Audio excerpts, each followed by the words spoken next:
We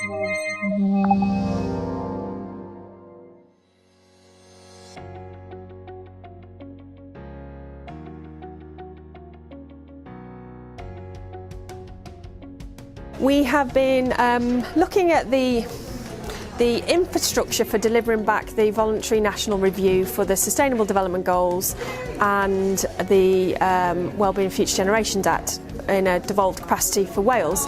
But actually what that's helped us do is really frame a conversation that's far bigger than that about how we use that as a catalyst for change to develop more local conversations that actually really drive change and projects and deliver them in our space in North Wales. So it's connected some real energy of people in the room and has been brilliant. So yes, it's been really insightful day, looking at the head, heart and hands and how we use data, how we use stories and how we then do things about that as a collective. So I found myself in Cardiff having a discussion with a bunch of other people who, like me, are working in kind of a facilitating change type programme rather than directly frontline. So we struggled a bit with answering some of the questions, dealing with some of the workshop questions directly, but we had really rich discussions about how change happens, and this thing came up which has actually been common with the discussions today about the importance of conversation, the importance of public conversations about change and about the future that you want to see. And it's, yeah, I'm only just making that connection now, but actually that's been a thread that's been common through these two